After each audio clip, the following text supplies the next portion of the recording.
Hai teman-teman, perkenalkan diri, saya Daniel Pangaribuan, saya NPM saya F1C 019-023, program studi fisika Fakultas Matematika dan Pengetahuan Alam, saya dari Universitas Bengkulu. Saya ingin mempresentasikan ujian akhir semester kami yang di dosen pengampunya Bapak Nano. Terima kasih. Yang pertama, ini merupakan pergerakan lempeng. Gambaran pertama itu merupakan pergerakan batas divergen. Batas ini terjadi apabila lempeng saling menjauh satu sama lain. Yang kedua ini pergerakan batas konvergen. Batas ini terjadi apabila kedua lempeng bergerak saling mendekat sehingga membentuk zona subduksi. 3 jenis batas konvergen. Yang pertama itu antara benua dan benua, yang kedua itu benua dan samudra, yang ketiga samudra dan samudra. Yang terakhir itu pergerakan batas transport, di mana batas ini terjadi apabila lempeng saling bergesekan satu sama lain secara berlawanan. Contohnya itu ya sesar. Baik, yang soal kedua itu ini membahas pergerakan antar lempeng sehingga menimbulkan 4 busur gunung api berbeda.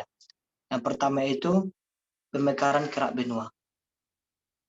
Lempeng bergerak saling menjauh sehingga memberikan magma bergerak ke permukaan. Kemudian membentuk busur gunung api di tengah samudra. Boleh dilihat. Nah, yang kedua itu penumbukan antar kerak. Penumbukan antar kerak di mana kerak samudra menunjang di bawah kerak benua. Akibatnya, gesekan antar kerak tersebut terjadi peleburan batuan dan lelehan batuan ini bergerak ke permukaan melalui rekahan. Kemudian membentuk busur gunung api di tepi benua. Yang ketiga itu kerak benua menjauh satu sama lain secara horizontal. Kenapa? Sehingga menimbulkan patahan yang menjadi jalan lelehan batuan atau magma. Lihat ya. Atau magma membentuk busur gunung api di tengah benua atau lava sepanjang patahan. Yang keempat itu lapisan kerak samudra akibat pergeseran lempeng. Baik, yang soal ketiga. Nah, di soal ketiga kita bisa lihat itu membahas sistem vulkanik. Sistem vulkanik ada 4 tahap ya. 4 tahap yang terlibat dalam pembentukannya. Yang pertama itu pembentukan magma dengan pembentukan magma step 1. Pembentukan magma dengan pencairan bagian batuan. Pada bagian ini, karena panas yang terjadi agak gesekan antar lempeng dalam bumi, maka batu itu akan meleleh satu sama lain. Yang kedua itu step kedua itu merupakan pergerakan magma menjauhi sumber magma. Pada tahap ini, magma mulai bergerak naik menjauhi sumber magma akibat adanya gas dengan tekanan tinggi. Yang ketiga itu penyimpangan magma. Di mana pada tahap ini magma akan disimpan dalam magma chamber. Magma chamber ini merupakan tempat berkumpul magma sebelum diletuskan. Yang keempat itu pergerakan magma ke tahap meletus di permukaan gunung berapi. Selanjutnya soal nomor 4. Selanjutnya nomor 5 itu pada gambar 1 itu boleh kita lihat itu merupakan gunung api aktif. Boleh lihat. Yang kedua itu gunung api setengah aktif. Maksudnya itu gunung api yang belum erupsi. Pada gambar kedua itu gunung api yang belum erupsi, di mana mungkin beberapa tahun lagi akan menjadi gunung aktif yang lagi erupsi. Yang gambar ketiga itu gunung api yang udah mati. Gunung api udah mati. Baik, nomor 6 itu pada nomor 6 ini kita jelaskan pada gambar sebelah kiri, mana gambar diagram magma pada tingkat dangkal. Oke, sebelah kanan itu Yang pertama yaitu nukleasi dan perluasan gelembung gas.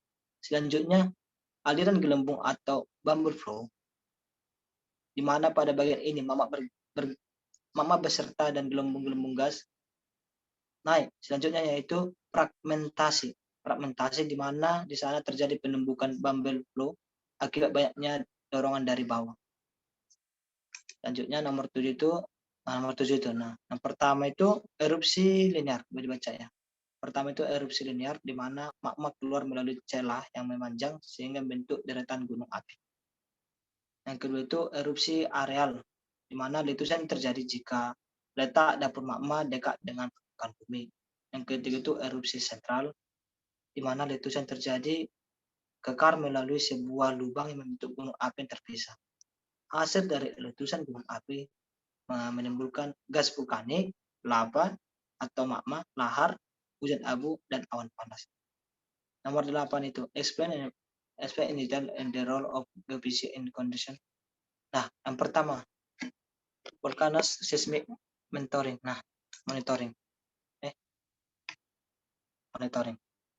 Pertama itu kita melakukan pemantauan aktivitas gunung api menggunakan seismograf dan akan diinfokan di BMKG.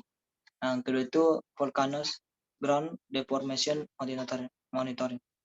Boleh kita deformasi dapat memberikan informasi mengenai perubahan bentuk permukaan tubuh gunung api terkait dengan kegiatan vulkanik. Boleh menggunakan viewmeter. Nah, yang ketiga itu monitoring thermal. Nah, pemantauan gas termal dapat dengan pemantauan suhu atau satelit. Nah, nomor 9 itu as a geophysics, what research can you think of to monitor volcanic activity? Nah, pada nomor 9 ini mungkin saya itu bisa menggunakan sensor akselerometer ya. Sensor akselerometer itu merupakan fungsinya itu untuk pendeteksi gerakan. Nah, itu bisa kita gunakan di gunung berapinya di dasar atau di tebing gunung berapi. Nah, di situ boleh kita pantau apakah ada pergerakan atau geserannya yang ada di dasar gunung berapi. Boleh juga kita gunakan multimeter. Boleh kita gunakan mikrotremor dan masih banyak lagi. Nomor 10 itu jelaskan tentang gambar berikut. Jelaskan pula tentang manifestasi permukaan yang ada di lapangan geotermal. Nah, di mana ini geotermal?